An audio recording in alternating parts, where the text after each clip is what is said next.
Bienvenue à vous sur Outre-mer 5.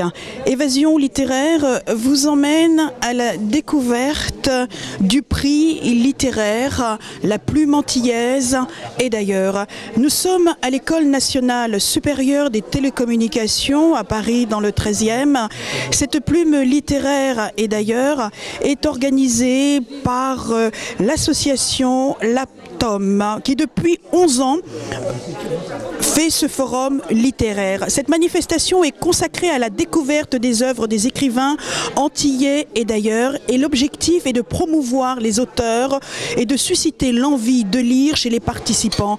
Ce rendez-vous annuel est une opportunité de rencontre et d'enrichissement mutuel. Nous avons aujourd'hui comme invité d'honneur Suzanne Dracius qui nous parlera bien évidemment de ces différents ouvrages. Alors ce forum se déroule en 2 temps. La première partie en amphithéâtre, donc par l'inauguration de l'invité d'honneur, Suzanne Dracius, accompagnement musical de Désiré Sankara, musicien burkinabé, présentation par les auteurs de leurs derniers ouvrages, poésie, contes, théâtre, romans et BD. Et ensuite, en deuxième partie, sur les stands que nous verrons tout à l'heure, dans l'espace Salon du Livre, des rencontres, dédicaces entre les écrivains et le public. Bien évidemment, aujourd'hui, cette rencontre littéraire, cette plume antillaise et d'ailleurs, est présentée par Jean-Jacques Seymour, écrivain et journaliste à Tropic FM, animateur de la manifestation et bien sûr éditorialiste sur Outre-mer 5. Marie-Michaëlle Manca, directrice de Cap Jopine Écho et Miguel Montlouis Félicité, rédactrice, photographe et chroniqueuse culturelle. Je vois que vous partez, mais avant de partir, Madame Danielle Apocal, alors personnalité, nous on ne va pas parler de personnalité, on va parler de figure du monde politique. Danielle Apocal, La Plume Antillaise et d'ailleurs, donc cette 11e édition, puisque ça fait 11 ans que l'AFTOM fait ce type de rencontres, de manifestations et d'échanges, vos impressions? Alors, moi, je veux d'abord rendre hommage à l'AFTOM pour son engagement global sur tout ce qui fait l'essence de la culture, du savoir et de la vie des Outre-mer dans l'Hexagone et particulièrement à Paris, puisque je pense à Nutri-Créole par exemple, hein, donc, à l'importance et à l'impact de cet événement, tout comme la Plume Antillaise, qui nous permet aussi de nous approcher de manière très, très simple de nos auteurs. Il y a quelque chose là, en effet, presque de familial, de qualité, hein, mais une proximité que nous ne trouvons pas souvent dans d'autres lieux. Et en même temps, nous sommes en face du savoir, de la connaissance, de la compétence. Ce sont des auteurs que nous avons connus, que nous connaîtrons. Il ne s'agit pas d'un entre-soi. Il s'agit juste pour nous, à un moment donné, de nous sentir dans une proximité, une richesse, une sincérité, une bienveillance dont nous avons besoin pour traverser les jours ici. Suzanne Dracius, écrivaine, forte personnalité, professeure de lettres modernes et l'invitée d'honneur pour cette édition 2014. Écoutez, je pense que c'est elle qui nous fait en effet l'honneur de présider cette édition. Son savoir, sa compétence, son engagement pour nous est précieux. Donc, et sa féminité, je suis admirative de la beauté de cette femme et franchement, je suis très fière qu'elle prenne le temps d'accompagner le projet. Alors je vais aller encore plus loin dans cette question. Quel ouvrage avez-vous lu de Suzanne Dracius? Alors écoutez, là vous me prenez de court. J'ai bien dit, je fais appel à votre mémoire pour cette question. Alors la rue monte au ciel, l'autre danse, Dexis Derelictis Esquisse, ce terme-là, ou Les femmes algériennes dans son dernier roman. Oui, alors j'ai plutôt lu L'autre danse, oui, mais je lirai Les femmes algériennes. Très bien. Voilà. Merci. Je vous laisse à vos occupations. Merci, merci à vous. Et quand je parle de beauté des femmes, je veux aussi m'adresser à vous. Merci. Vous êtes un beau témoignage de la beauté des femmes. Merci à vous, Daniel Apocal. Tout de suite, on continue. On voit maintenant qui est sur le plateau avec Jean-Jacques Seymour en tant qu'auteur. Après Madame Apocal, écoutez, je suis en compagnie de Madame Lamain, qui est élue du 11e arrondissement de Paris. Bonjour Madame Lamain. Bonjour. Merci de nous accueillir, déjà de nous accorder quelques minutes de votre temps, puisque votre mari est auteur. Mais on ne va pas parler de lui, puisque tout à l'heure, on le verra. Mais de vous, alors vos impressions justement sur cette 11e édition Plume Antillaise et d'ailleurs. Alors, c'est la deuxième fois, je confesse, c'est la deuxième fois que je viens à cette édition. Et je vous assure que la toute première fois, je me suis dit, mon Dieu, tu as raté quelques années. Alors, j'ai rencontré des auteurs, j'ai rencontré divers auteurs sur différents sujets. Et tous ces sujets sont transversales.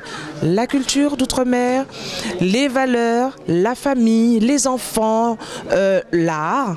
Et il y a vraiment une matière, un terreau fidèle qui se rencontre ici, mais chaleureusement, et c'est un tout bonheur. Et vraiment, je conseille à tous nos compatriotes, si possible, libérez-vous une fois par an, mais venez sur Paris, rejoindre les auteurs avec cette association qui fait un travail magnifique. Oui, l'association de l'Aptom. Oui, c'est ça.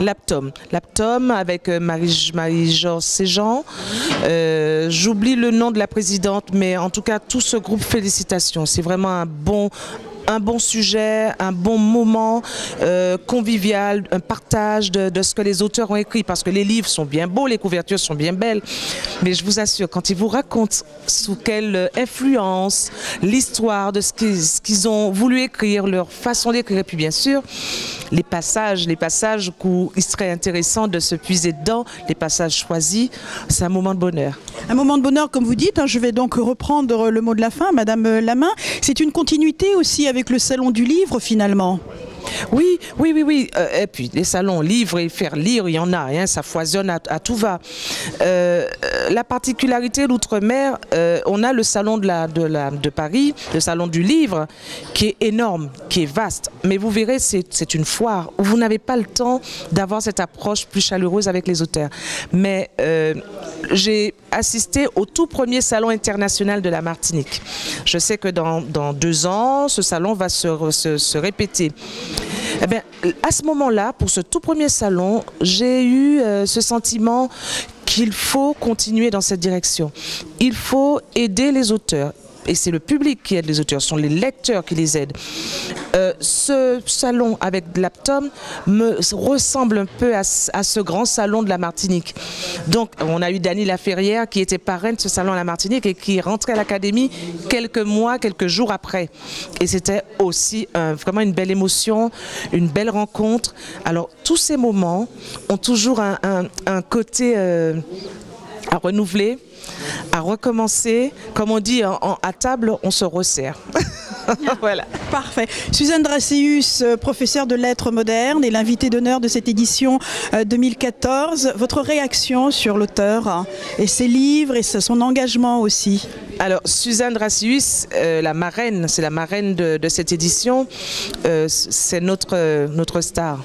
Notre star et sa plume engagée côté femme, côté le vivre ensemble, cadre de vie.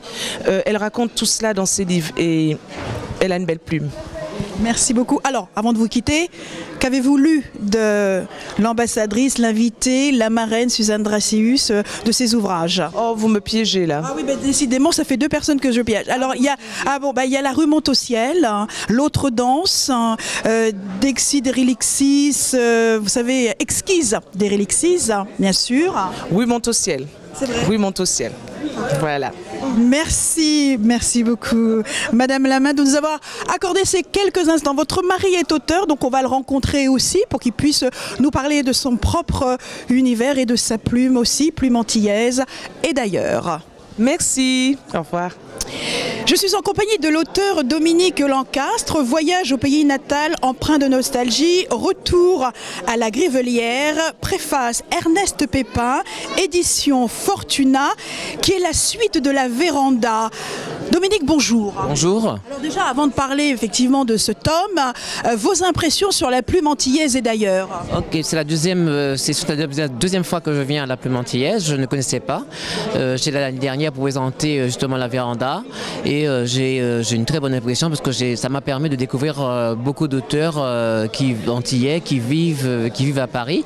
Je connaissais ceux qui vivaient aux Antilles, en Martinique, en Guadeloupe, mais j'avais pas l'impression qu'il y en avait autant sur le territoire français ici. Ouais. Dominique, on connaît pertinemment Ernest Pépin, qui est professeur, poète, à ses heures perdues, bien évidemment, grand romantiste aussi, hein, puisqu'il écrit des romans. Cette préface d'Ernest Pépin, qu'est-ce qui a fait qu'il a accepté effectivement? En fait, c'est l'histoire du roman. C'est un roman qui est coupé en 3 parties pour redonner le goût de la lecture aux jeunes. Et donc la première partie, il avait lu la Véranda, il avait fait aussi la préface et il continue à faire la préface pour le deuxième tome et il fera sûrement la préface pour le troisième tome. Je ne lui ai pas encore demandé. Mais c'est parce qu'il y a quand même une similitude avec cette façon de remettre à l'honneur les Antilles d'antan et de remonter l'histoire du pays pas en mettant en honneur, mais en soulignant les souffrances des Antilles à travers la littérature, à travers certains faits qui sont passés en Guadeloupe. Et donc ça permet de réconcilier les jeunes avec leur histoire et en même temps de découvrir la littérature antillaise. Vous parlez beaucoup, alors il y a les odeurs, il y a les métaphores, les contes qui s'inscrivent aussi dans votre imaginaire. Oui, on dit souvent que nous sommes de tradition orale. Mon but justement, c'est, puisque la Véranda est étudiée maintenant dans beaucoup d'écoles en Guadeloupe, en Martinique et même bientôt à Washington, et dans un lycée à Paris, au lycée Turcotil, que je salue au passage, qui ont pris la Véranda et qui va être étudiée à partir du mois de janvier. Donc c'est quelque chose qui me tient à cœur, de permettre de réconcilier les jeunes avec les contes d'antan pour qu'ils puissent garder leur tradition. Parce qu'en fait, une tradition orale, c'est bien de dire ça, mais il faut quand même consigner par écrit de façon qu'ils gardent une certaine trace. Et alors, cette Grivelière, sur un plan historique, elle se trouve où dans les Antilles? C'est la vallée verte, c'est la vallée de Vues-Habitants, où ils ont justement repris une ancienne habitation d'esclaves avec des caféiers, des cocoyers, et je suis même pas sûr de la prononciation. Voilà, et qui permet aux jeunes de retrouver la façon dont vivait l'ancienne habitation d'esclaves, comment ça se passait à l'époque, au XVIIIe siècle, comment ça se passait. Donc c'est un endroit où il y a eu beaucoup de souffrances, mais en même temps qu'il faut passer outre, qui permet de garder cette culture antillaise et surtout de développer touristiquement la vallée de Vues-Habitants, où je suis né. Voilà. Retour aussi à sa propre enfance. Merci à vous, Dominique Lancastre, de cet entretien. Merci 5 TV. Ok, merci Vanda. Voilà, Suzanne Dracius, merci de nous accorder quelques minutes de votre temps, puisque je sais que vous étiez il y a quelques instants sur scène à faire votre discours. Je rappelle que vous êtes à la fois marraine, l'ambassadrice et l'invitée d'honneur pour cette édition 2014, la plume antillaise et d'ailleurs. Alors vos impressions justement en tant que marraine? Eh bien écoutez, ça s'est merveilleusement bien passé, c'est en cours effectivement, je me suis éclipsée pour dire 2 mots avec vous et je vais y retourner. Alors on a eu de tout, on a des hommages à la langue créole, on a des hommages à la langue française, on a de tous les genres, on a parlé du burn-out, on a parlé de la femme, on a fait vraiment quelque chose de très divers, donc je n'ai pas le temps de tout vous résumer parce qu'il y a 26 auteurs en tout quand même, hommes et femmes, et qui écrivent dans des styles différents. C'est ça qui fait d'ailleurs la diversité. Alors on a même ri, on a même dansicoté. Moi j'ai un petit peu dansé parce que j'ai interprété, si on peut dire, j'ai fait la lecture de 2 de mes textes, mais dedans il y a Yécric, Yécrac. Alors on a eu le Yécric, le Yécrac avec le retour de public.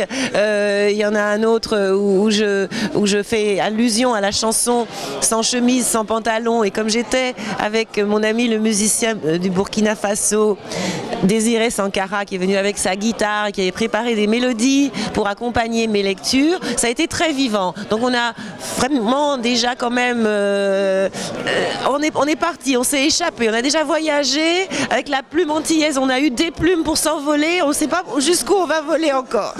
Restons toujours, c'est pas fini. Voilà, restons toujours à l'École nationale des télécommunications. Lorsque moi j'évoque Suzanne Dreysius, bien sûr professeure de lettres modernes, les gens classiques, alors voilà, moderne, classique, dites-moi, on pense toujours à la rue Montauciel.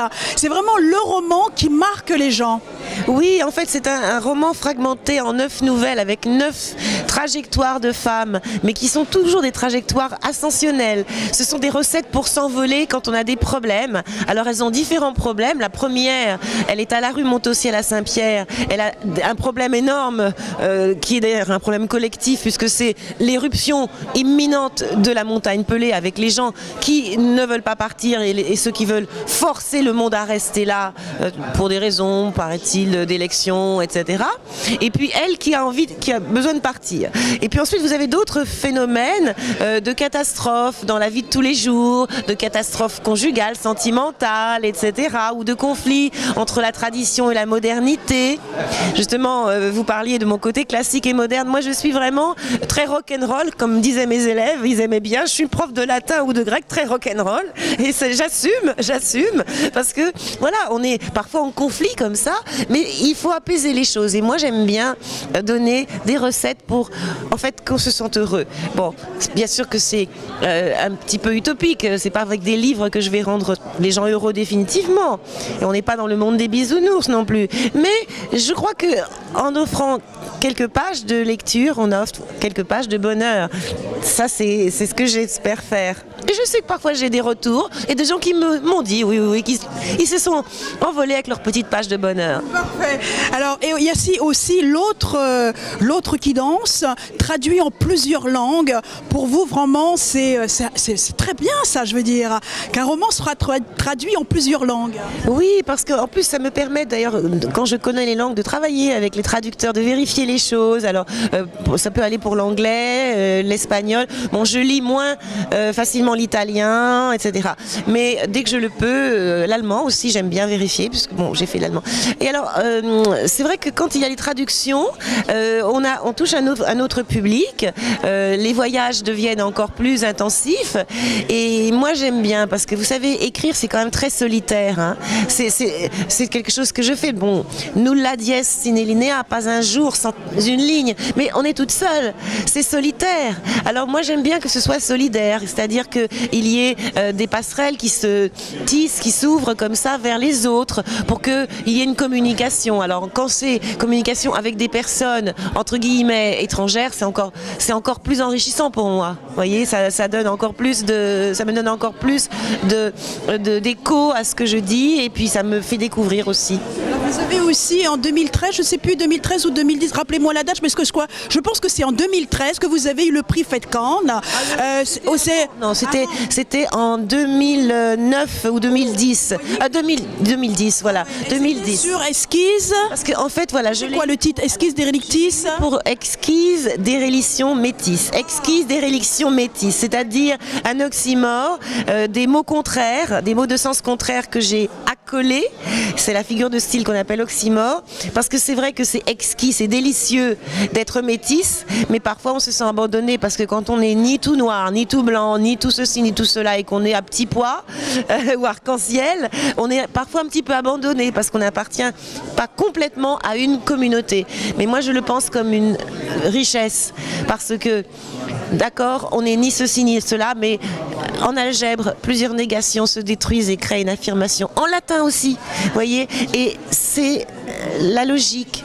L'humain, en fait, il n'y a qu'une seule race, l'humanité, comme disait Jean Jaurès. Donc, quand on est métis, on est un humain, et c'est tout. Et nous sommes tous des humains, et c'est tout ce qui compte. Très bien. Alors, je vais reprendre cette phrase, l'humain, l'humanité, puisque votre dernier livre parle de ces femmes algériennes. Donc, on quitte cette Martinique natale, qui est votre pays, pour aller en Algérie, dans le Moyen-Orient, et donner la parole à ces femmes berbères. Oui, parce que en fait, déjà, nous sommes très reliés en tant que Martiniquais à l'Algérie par le destin de Frantz Fanon, notre grand auteur. Et là, j'ai voulu, puisqu'on a fait cette revue qui s'appelle Anamnesis, on a parlé de la révolution algérienne, l'indépendance algérienne, que justement Fanon n'a pas pu voir de ses yeux, mais qu'il avait appelé de ses voeux. Et j'ai fait cet entretien de femmes d'Alger, pardon, non pas dans leur appartement, mais dans leur dévoilement, c'est-à-dire des femmes qui se dévoilent et qui montrent quel est le destin aujourd'hui des femmes algériennes. Est-ce qu'elles se sentent pas un petit peu trompées par la révolution? Est-ce qu'elles sont pas un petit peu en train d'attendre que ça bouge vraiment? Parce que l'indépendance algérienne n'a pas vraiment amélioré encore aujourd'hui au XXIe siècle le sort des femmes algériennes. Et d'ailleurs dans la foulée, j'ai à l'intérieur de mon recueil de poèmes, mon deuxième recueil, donc Déictique, Féminitude insulaire, dont vous avez déjà d'ailleurs très bien parlé sur votre télévision. Eh bien, j'ai eu l'occasion d'écrire ce poème que j'appelle Sentir le vent dans sa chevelure, parce que c'est tout le symbole de ces femmes parmi lesquelles il y en a qu'on oblige à se voiler. Bon, si les femmes veulent se voiler, d'accord, mais c'est qu'il y en a beaucoup qu'on a obligé, et puis qu'on a enlevé, et puis qu'on a réduit en esclavage et jeté dans la prostitution, et etc. Donc moi j'ai ce qui est plus que du féminisme, c'est de la féminitude, c'est-à-dire que je voudrais qu'on se sente bien dans sa peau de femme et qu'il n'y ait plus aucune raison pour laquelle on puisse te prendre et dire parce que tu es une femme on va te faire telle chose. Vous voyez, qu'il y ait des traitements réservés aux femmes, des tenues vestimentaires réservées aux femmes, des choses comme ça, ce n'est pas admissible au XXIe siècle. En tout cas, je ne l'admets pas. Tout à fait. Avant de vous quitter, bien évidemment, vous avez une plume de femme engagée, vous êtes combattante et vous écrivez aussi pour la femme, comme George Sand. Oui, je suis d'une petite île volcanique, la Martinique. Ma maman a toujours dit que j'étais volcanique. Ma grand-mère a voulu que je porte le prénom de Suzanne, qui est le prénom de la femme de Toussaint Louverture. Toussaint Louverture, c'est pas n'importe qui, hein, c'est ce grand monsieur, donc à qui nous devons l'abolition de l'esclavage en Haïti, etc. Enfin, Saint-Domingue, la future Haïti. Je le dis vite parce que je vais pas parler trop longtemps, mais je vais vous dire, c'est normal. Je suis destinée pour ça. Je suis destinée pour me battre. Seriez-vous une George destinée? Avant de vous couper, seriez-vous la nouvelle George Sand à l'antillaise? Écoutez, je veux bien. J'aime beaucoup George Sand. J'aime énormément ce qu'elle a écrit, donc j'accepte. Très bien. J'accepte. Je le prends comme un compliment. Merci beaucoup et à très bientôt. Suzanne Draceus, je rappelle que vous êtes la marraine et l'invitée d'honneur de la Plume antillaise ici et d'ailleurs. Merci beaucoup. Et ben, je vais retrouver d'ailleurs dans l'amphithéâtre toutes nos plumes. Merci beaucoup. À bientôt. Évasion littéraire, eh bien, nous continuons notre voyage et découverte avec la Plume antillaise ici et d'ailleurs. Et je suis en compagnie de Joël Esso, qui vient de sortir son premier livre de coloriage, écriture Adinkra. Alors, Dagan Jeunesse. Bonjour Joël. Touche pas de micro. Bonjour Vanda. Tu vas prendre un exemple du livre et nous expliquer dans quel sens que tu as voulu donner à cette jeunesse la notion de l'écriture Adinkra. Alors, le livre est écrit par Marcelin Dabo. Donc nous sommes deux à avoir fait le livre. C'est lui qui a écrit tous les textes, qui a fait les recherches sur les symboles Adinkra et moi j'ai fait les illustrations. Donc c'est une écriture ancienne en fait, donc du peuple Akan qui se trouve à cheval sur le Ghana et sur la Côte d'Ivoire, et on en trouve aussi également au Libéria. Donc ce sont des symboles, des dessins, mais c'est véritablement une écriture. Et on trouve souvent certains de ces symboles-là, par exemple sur des pagnes, sur des tissus africains, et on a l'impression, c'est très joli, c'est une déco, mais c'est avant tout un langage. Et alors ce livre est intéressant pour les grands également, parce que sur la page de droite, on explique le symbole, en quelles circonstances on l'emploie, ce qu'il signifie, avec un petit dessin. Et sur la page sur la page de gauche, il y a donc le texte, et sur la page de droite, il y a le dessin que l'enfant peut colorier. Donc c'est un livre pour toute la famille. À la fois, c'est aussi un dialogue entre deux personnages. Absolument. Alors ils sont deux, Nafi et Kwame, le frère et la sœur, les petits enfants, et c'est eux qui accompagnent à chaque fois, qui expliquent. Alors Kwame, tu as certainement déjà beaucoup entendu parler de l'Afrique comme terre d'oralité. Or, l'Afrique est aussi une terre d'écriture, n'est-ce pas? Donc alors c'est présenté comme un dialogue justement entre ces deux enfants. Donc à chaque fois, c'est l'un ou l'autre qui parle. Alors si je comprends bien, l'enfant, il a l'imagination de pouvoir colorier, parce qu'il n'y a pas, tu n'imposes pas de type de couleurs, des codes de couleurs. C'est suivant son imagination que lui, il va pouvoir faire son propre coloriage. Absolument, il fait comme il veut, parce que c'est un petit peu comme on fait les imprimés des pagnes, avec les symboles, on trouve toutes les couleurs dans les pagnes. Donc on n'impose pas un coloris, l'enfant fera comme il voudra. Maintenant, il y a quand même une page d'exemple derrière, mais ce n'est pas pour qu'il fasse ça, parce que c'est fait comme un arc-en-ciel un peu, il y a toutes les couleurs. Il est absolument libre de colorier comme il veut. Oh, voilà. Quel univers incroyable. Mais l'idée t'est venue quand? Enfin, comment, de quelle manière? Puisque je pense que tu as une fille. Elle a quel âge, ta fille? 8 ans. 8 ans. Donc est-ce que ça vient d'elle un petit peu sur cette notion de coloriage? Parce que c'est aussi à la fois un côté très ludique et très éducatif, cette écriture à Dinka. Bien sûr, de toute façon, on ne peut pas faire les choses ex nihilo comme ça. On puise toujours dans son propre vécu, dans son histoire familiale. Donc forcément, on est toujours inspiré, soit par ses enfants, par son entourage. Alors bien sûr, quand on a des enfants, forcément, moi je fais uniquement, essentiellement dans le livre jeunesse, forcément.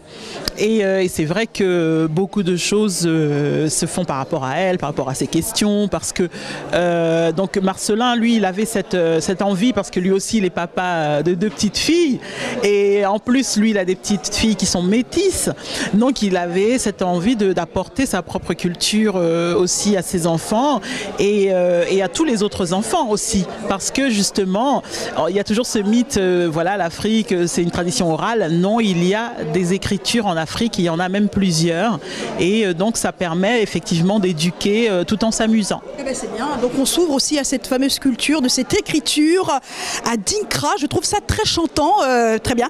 Alors, eh bien, donc Dagan Jeunesse, merci à toi Joël Esso. Merci beaucoup, merci Vanda. Marie-Antoinette Séjean, vous êtes médecin et journaliste médicale. Tout d'abord, bonsoir. Bonsoir. Alors, je vais vous demander vos impressions sur la plume antillaise, ici et d'ailleurs. Bien, moi, je trouve qu'il y a une belle ambiance et surtout des personnes variées et un public chaleureux. Et je trouve que c'est formidable. Vous avez fait une intervention, je crois, ou pas, ou vous êtes simplement en tant qu'invité? Je dois faire une intervention sur mon dernier livre, La diététique créole, qui défend, comme toujours, le fait que l'on puisse manger équilibré avec les produits de notre terroir. Alors, dans cette société actuelle, lorsqu'on dit équilibré, on nous prend pour des malades. Alors qu'est-ce que l'équilibre pour vous dans ce 21e siècle? Eh bien, c'est d'abord un équilibre au niveau de l'assiette, c'est aussi un équilibre dans le corps et puis aussi un équilibre dans la tête.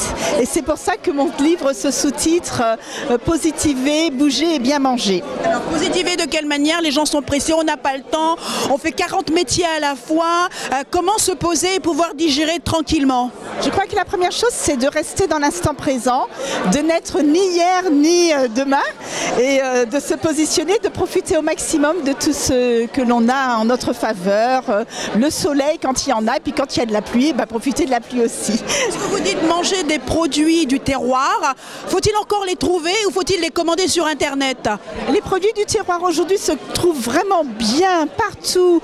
Les bananes plantains, les ignames, on trouve, il y a certains produits qu'on ne trouve pas. Tous les fruits tropicaux se trouvent chez nous, les christophines, le manioc, et puis il y a tous les pois, tous les légumes secs, pois rouges, lentilles. Non, je crois qu'aujourd'hui, vraiment, avec la mondialisation, on trouve pratiquement tous les produits de chez nous. Très bien. Donc, une femme traditionnelle de tous les jours, très lambda, est-ce que d'après vous, elle a le temps d'aller dans les marchés, chercher spécialement ces produits du terroir? Moi, je ne vais pas dans les marchés. Écoutez, je vais vous dire, je les trouve dans les supermarchés. Alors, c'est génial. Et de toute façon, je crois que si on vit, par exemple, ici en métropole, eh bien, on a la possibilité de manger mixte, c'est-à-dire de manger à la fois des produits qui nous ressemblent, de notre terroir, et puis de mixer avec les produits, on va dire, de la mondialisation. Vous aimez le mot mondialisation que je vais reprendre. Votre premier livre, c'était Mince, un régime créole et la diététique créole. Donc c'est une continuité pour rester mince ou pour garder les saveurs? Parce que vous savez qu'aujourd'hui, les gens ont perdu le goût de la saveur. C'est aussi une problématique. Oui, c'est une continuité dans la minceur et c'est une continuité dans la défense de nos valeurs, de notre jardin créole que l'on garde dans notre assiette. Et je trouve aussi que je mets plus en évidence le fait que tous les produits, en particulier les féculents, les légumes pays de chez nous, ne contiennent pas de gluten et qui est un élément de l'alimentation qui empêche en fait de bons échanges lorsqu'il est pris en grande quantité. C'est-à-dire que je dis mangez moins de pain et mangez un petit peu plus de riz, un petit peu plus d'igname, un peu plus de manioc et cela contribue vraiment en partie à l'équilibre dans l'assiette et aussi dans le ventre et dans l'esprit. Dans l'esprit, gardons le moral.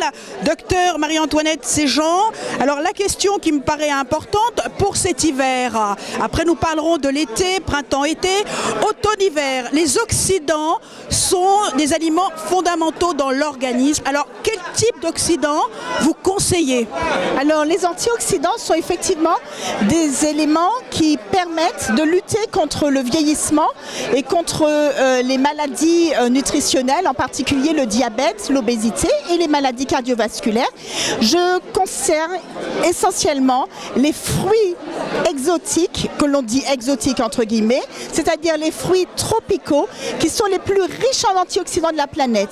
Donc je pense déjà à la mangue pour la vitamine A, au kiwi pour la vitamine C, la vitamine E, on va dire au pamplemousse, à tous les agrumes qui en plus non seulement contiennent de la vitamine C, contiennent du bêta-carotène et ont l'avantage d'être des fruits à force de stockage peu élevé, donc qui de temps en temps peuvent remplacer dans l'assiette, sauf pour les personnes diabétiques, les fruits et les légumes verts que nous ne consommons pas souvent, assez souvent. Donc là, c'est pour la partie automne-hiver toute l'année et celle de printemps-été. Eh bien, printemps-été, bien là, on va peut-être aller vers plus de légumes verts, puisque à ce moment-là, on aura des crudités que nous pourrons plus facilement, nous créoles, mettre dans notre assiette. Puis nous n'aimons pas beaucoup les courgettes bouillies, mais là vont arriver le concombre, les tomates qui seront enfin goûteuses, la salade, et puis ce sont des produits qui normalement sont produits toute l'année, mais je conseille de les manger en saison. Oui, parce que c'est meilleur. Alors il n'y a pas, pour terminer, il n'y a pas un moment où vous avez parlé de gâteaux et de glace. Il y a une frustration chez vous ou qu'est-ce qui se passe? J'adore les gâteaux, j'adore les glaces et je suis une fan du chocolat. Je dis toujours qu'on peut toujours, à partir du moment où on mange équilibré, de temps en temps s'offrir des extras. C'est d'ailleurs dans mon dernier livre, La diététique créole, je prescris du chocolat même aux gens qui sont en régime parce que les extras, ce ne sont pas des mauvaises habitudes. Ce n'est pas pareil de manger de temps en temps de bons acras que j'adore, de boire du punch ou du champagne, mais le faire tous les jours, cela devient problématique. Évasion littéraire, nous étions à l'École nationale des télécommunications à Paris dans le 13e pour la 11e édition de la Plume antillaise et d'ailleurs organisée par l'APTOM. Je remercie Micheline Lézin et tous ses auteurs, bien évidemment sans oublier la marraine, l'ambassadrice et l'invitée d'honneur, l'écrivaine Suzanne Dracéus, professeure de lettres classiques modernes. Merci à tous ces auteurs qui ont répondu présents. Merci à notre caméraman Joël Sutti et continuez toujours à nous suivre sur Outremer 5, Évasion littéraire. À la prochaine pour d'autres auteurs et d'autres aventures littéraires.